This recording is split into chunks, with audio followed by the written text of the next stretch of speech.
Who is stronger? In some unnamed village, there lived a landlord. He was a man of some consequence. He was quite well off. He was headstrong too. He was sure that none was as big as he was. He always carried an oversized ego. His routine was every day he would get up in the morning, take a stroll in his paddy fields and return home. He would return to the front hall of his house. There stood a massive carved wooden pillar. He would then pluck out a strand of his massive moustache and flung it at the pillar. Tell me, you bitch, is there anyone in the village stronger than I? He would ask his wife and then roundly beat his wife. He would do this every day. Thus, the wife would receive every day her quota of beatings and grew weaker and weaker and stood on the threshold of death. To this house, an old woman used to come as a housemaid. She had to wash clothes, sweep the floor, and do such other chores. One day, she asked the woman of the house, "Why, madam, whatever has happened to you? Why do you look so weak and famished?" The lady of the house said, "What shall I say, Granny? There is no point in talking about the lord of the house. He would get up every day, early in the morning, go to the fields, return home, confront the massive carved wooden pillar in the front hall, at which he would fling a strand of his moustache and grandly pose the question, 'Is there really anyone in the village greater than I?' He would then roundly beat me up." The old lady consoled her and said, "Look, my lady, tomorrow you do a thing. When he starts beating you up, say this: 'One hill is always dwarfed and veiled by another. Let us see what happens thereafter.'" The lord of the house, as usual, woke up in the morning. He visited the fields as was his wont,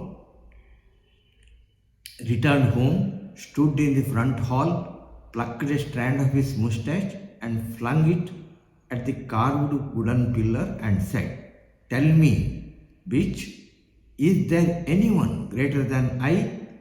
As he was about to start beating his wife, she blurted out, "One hill is always dwarfed and veiled by another." Suddenly, he stayed his hand. "Is that so? Let me see," he said, and left. He walked and walked and walked for long. He reached a place where he saw a person yoking the elephants and plowing the field of hard granite rock. Our Lord was shocked and surprised to see the spectacle. He kept watching that unusual scene. Then he saw the plowman's wife coming there, carrying a massive cake made of a bushel of millet in a big basket and a huge drum of drink to wash it down with. She unloaded what she had carried and invited her husband to partake the meal. The plowman was yet plowing the granite field, and the other one was yet watching him. Then the plowman stopped his labor and he plunged the cane he was carrying into the granite. Then he addressed the astonished observer and said, "Oh, my dear brother, what are you staring at? Come here, do some rounds of plowing for me. I will be back after a bite and a drink." Our man went to the field to do some rounds of plowing. He first tried to pull out the cane stuck into the granite. He tried and tried, but could not pull it out. He struggled hard, but nothing seemed to work for him. He gave up and stood back stupidly. In the meantime, do you know what the mighty plowman did? He hauled the massive millet cake and ate it. He emptied half a drum of drink too. He placed a cover on the other half of the cake and went back to the field. He said to the man, "What, my dear brother, I had asked you to do some rounds of plowing. Instead, you are simply standing and staring here." "Yes, yes," said our man. "I was only marveling at the beauty of your elephants and the cane." "Is that so?" said the massive plowman. "In that case, I have left half a cake and half the measure of the drink there. Please have them." Saying thus, he sent him away. Our lordly man reached the millet cake. The fellow could not even break the cake, let alone eat it. He merely struggled there. Even when the massive plowman concluded his labor and returned, the poor lord was standing and staring at the millet cake helplessly. "What?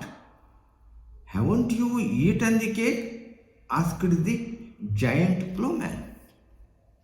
"I was merely enjoying the beauty of your cake. I did not feel like eating it," said our Lord. "Okay, now tell me, where are you planning to go?" asked the plowman. Now our Lord narrated the story of whatever had happened. How he used to beat his wife and what his wife told him, and how he had set out to find out what the truth was. "Is it so? In that case, I too will join you," said the massive plowman. Now, instead of one, there were two. Both went forth together. They walked and walked and they walked a long time before they reached a place. There they saw a person sitting by the side of a river with a fishing rod, using an elephant as the bait, throwing the hook and the bait into the river and trying to catch fish. The two saw the spectacle for a while. At that point, a fish was caught.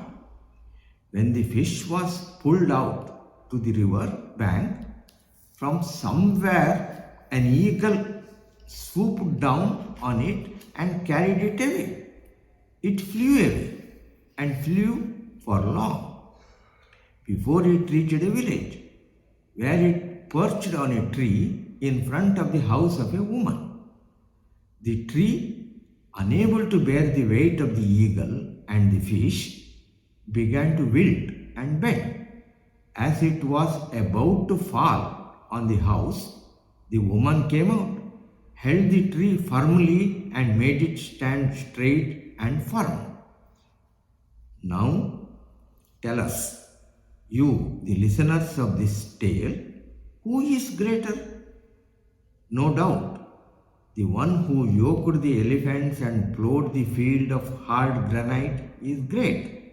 Greater still is the one who strung an elephant as bait and fished in the river.